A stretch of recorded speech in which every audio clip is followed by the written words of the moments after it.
Esto es La Octava, soy Ricardo Rafael, a ras del suelo, conversando con usted pues, sobre este tema que nos tiene a todos, a todas ocupado. Y bueno, tengo aquí una frase que me pareció extraordinaria de Jos Bar. No sé quién sea Jos Bar, pero le saludo por su genialidad. Dice, la mejor medicina para el coronavirus es estar informado. Pues déjeme plagiarle, bueno, tomarle prestada la frase, porque justamente es lo que vamos a estar haciendo aquí, ofreciendo esa medicina que está a nuestro alcance. Nuestra profesión es informar y haremos el mejor esfuerzo para que así sea. Ya recorrimos, digamos, qué debemos saber o qué tenemos que entender sobre esta primera etapa donde está ocurriendo la importación del coronavirus. Lo vimos en un momento desde el lado médico y bueno, pues ahora le he pedido a Rodolfo de la Torre que me ayude. Gracias, doctor. Con gusto. Otro tipo de doctor. Usted es científico también. Bueno, esperemos. Los economistas también son científicos. Tratamos aquí de que las cosas se atenúen. Y luego hay quien respeta más a los médicos que a los economistas. Bueno, la ciencia tiene una diversidad en donde se incluye lo social. Así Llegaron ustedes muy tarde al mundo de la ciencia. Quizás, pero ahí hay más debates, pero de todas maneras hay mucho conocimiento que utilizar. Bueno, a ver, le pido, hoy en la mañana, no diría que levantándome, pero sí después del ejercicio me llega la alerta. Botón de pánico en la Bolsa Mexicana de Valores, se detienen las actividades y casi yo aprieto mi corazoncito, que ese es mi botón de pánico. No es que tenga grandes ahorros ni acciones, pero sí suena fuerte. ¿Qué pasó hoy en la mañana? Bueno, lo que pasó hay que verlo a la luz de las noticias del día anterior, de hecho de un par de días antes.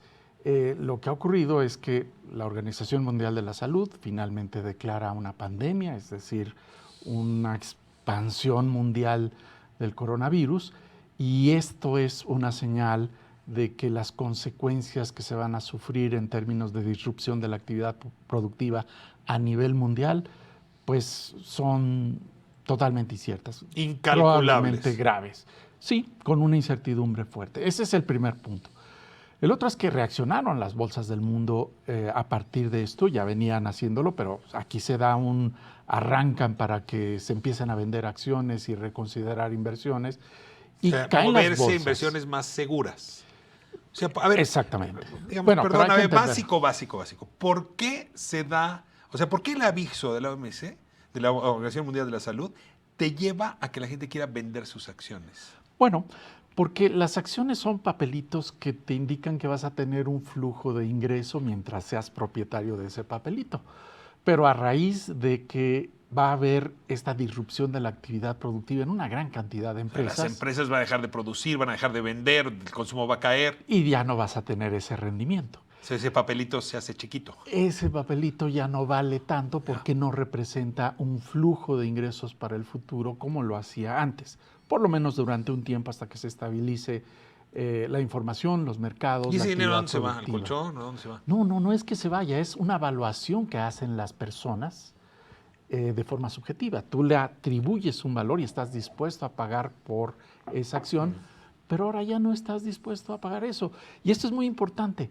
Las fábricas siguen ahí, las máquinas, el equipo, los trabajadores siguen llegando a muchos de los centros de trabajo, pero esa fábrica vale menos. ¿Por qué? Valía 17 pesos la acción, ahora vale 12 y mañana podría valer 5. Así es. ¿Y por qué? Porque se espera que no produzca tanto en el futuro, pero no ha pasado nada, no ha desaparecido la planta productiva en estos Miércoles momentos. negro.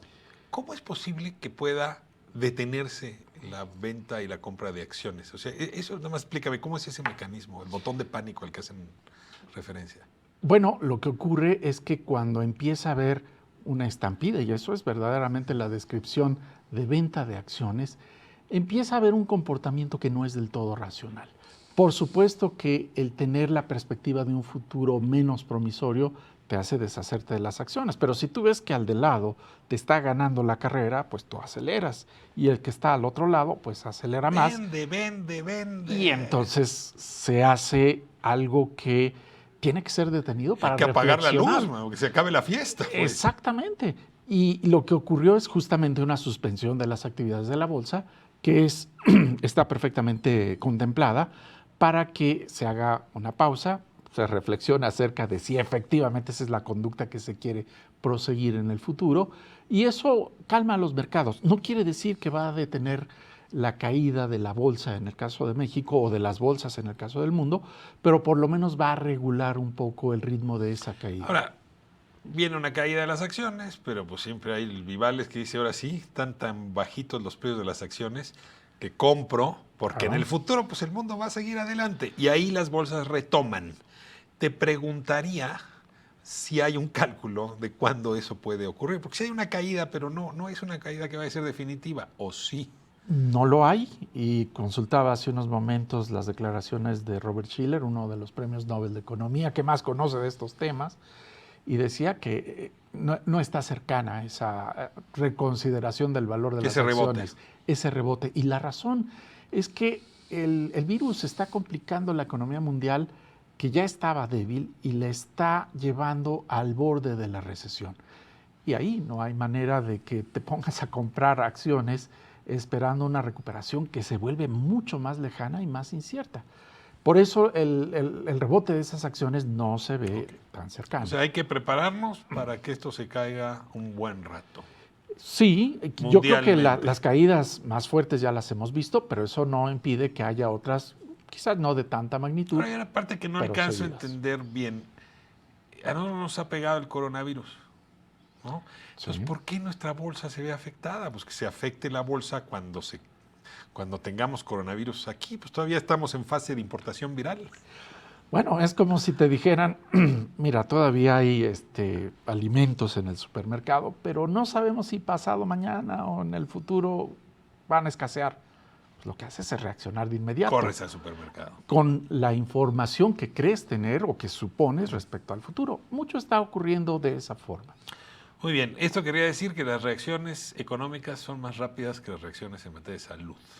Y las reacciones en el mercado de capitales son extraordinariamente rápidas respecto a todas las demás. Son las más ágiles. Las caídas de las bolsas son fulminantes, mientras que las caídas de las economías son relativamente lentas, aunque mucho ¿Tienes más claro seguras. qué bolsas fueron las más afectadas y cuáles las menos afectadas? ¿Y en ese lugar donde estamos? Bueno, sobre todo las bolsas europeas, España, Italia, y también la bolsa de Estados Unidos, y también lo que concentra una buena parte de las transacciones en el mundo, que es el Reino Unido. Ahí es donde se registraron altas caídas, y hay bolsas menos importantes. Ahora, también. A mí como ciudadano de pie, a ras de suelo, ¿qué pitos toca la bolsa en mi vida? ¿Qué importa que se caiga la bolsa? Te pregunto. Yo no Perdón tengo... que sea tan soez en plantearlo. Pero personalmente yo no tengo acciones. Yo tampoco. Muchos de nuestros... ¿Por qué me debería preocupar?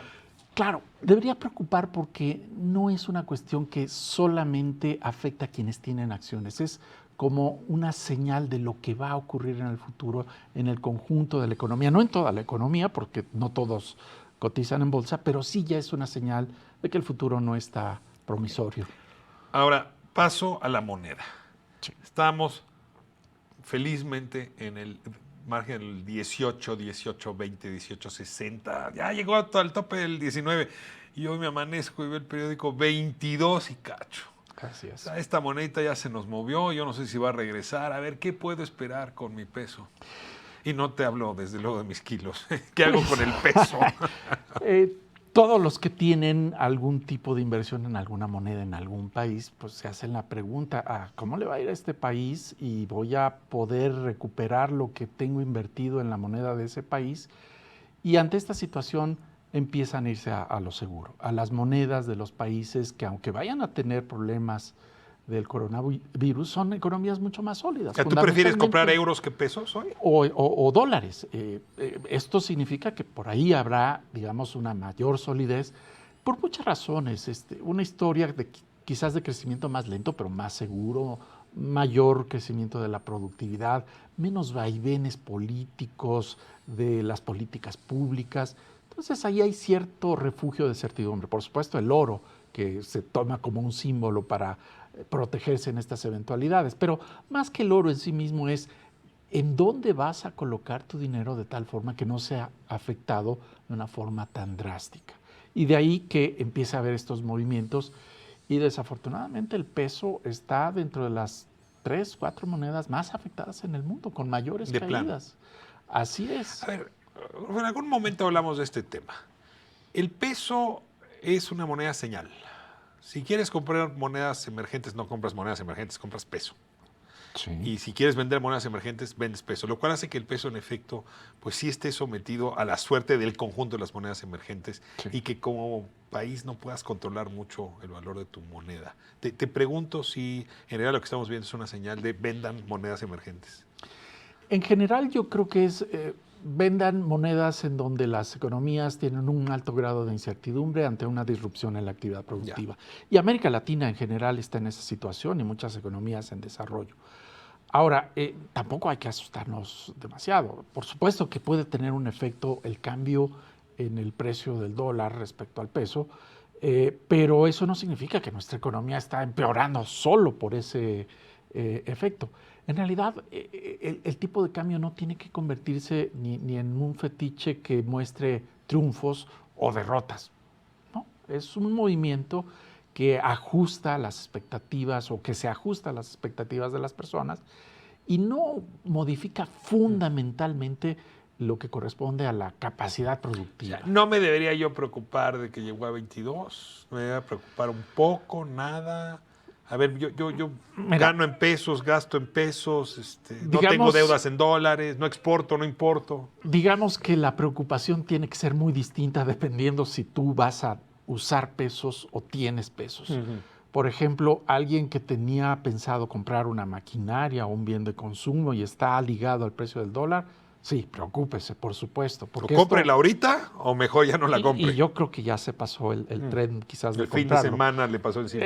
Yo la verdad no recomendaría ni comprar ni vender en estos momentos porque va a haber una muy fuerte volatilidad. No hagas crédito, no compres a crédito en dólares. Por supuesto, ahí evitar justamente estar expuesto a estas fluctuaciones a través de pues, arriesgar parte del patrimonio de las inversiones. Ahora, ¿va a haber presión inflacionaria importante con este movimiento? Sí, desafortunadamente parte de los precios van a estar ligados al tipo de cambio, aunque la liga no es instantánea. A mí me corte y regresamos. Dejamos así, lo dejo ahí.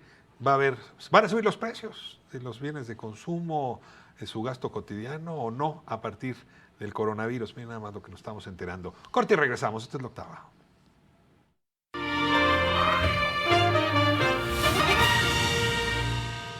Bueno, pues estamos de vuelta, Rodolfo de la Torre. Hablábamos del peso. Como decías, Sí. el peso mexicano en las monedas que más se ha afectado por el coronavirus. Así es. Va a haber fluctuaciones. Te decía, eso puede implicar que aumenten los precios. Te preguntaba si va a haber efecto inflacionario y ahí nos quedamos. Sí. A ver, mañana puede ser que esté pagando más por el jamón, por el huevo, por la No tortilla. mañana, porque el efecto no es instantáneo y además, pues siempre se trata de ver si este efecto es indefinido y en consecuencia hay que reflejarlo en los precios o no lo es. Me parece que hay un tiempo de espera para que se empiece a reflejar en los precios y yo creo que, digamos, si el tipo de cambio no regresa por abajo de los 20 pesos en las próximas 2 a 3 semanas, sí vamos a empezar a tener ya algunos ajustes. de los 20 era el precios. techo. El haber cruzado el techo, Claro. a mí sí me asusta que no regrese. Digo, desde que tengo memoria, tengo algunas décadas de vida. Y es complicado. No regresa. Y es complicado. Y además hay un producto al cual le puede pegar el tipo de cambio en particular, que es la gasolina. ¿Por qué? Porque la importamos, la pagamos en dólares. Entonces ahí hay un punto de atención para que se sincronice muy bien la política económica. Por supuesto, Pero el precio del petróleo se está cayendo, por lo tanto el precio de la gasolina se va a caer, ¿o no?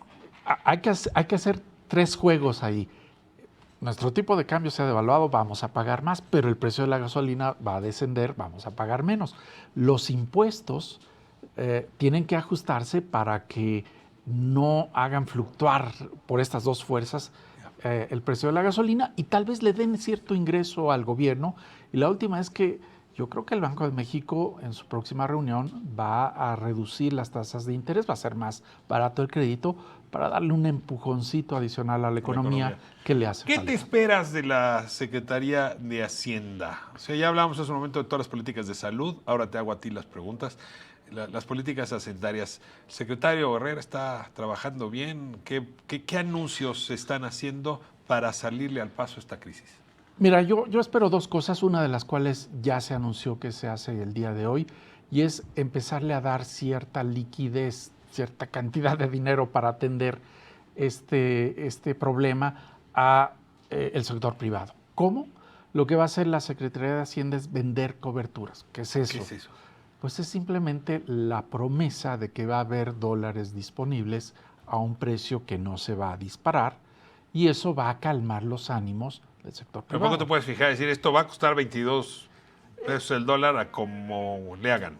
Aquí estamos, digamos, a 21.50, casi 22 pesos el tipo de cambio y se dice, bueno, yo les garantizo que No las pasa a próximas 23. semanas no va a llegar a 23. ¿Lo puede hacer la Secretaría de Hacienda? Sí, por supuesto, tiene recursos para eso. Y está haciendo además otra cosa que me parece muy interesante y es que va a permitir que las empresas que tienen fondos o más bien instrumentos financieros del gobierno que están a largo plazo, cambiarlos por instrumentos de corto plazo.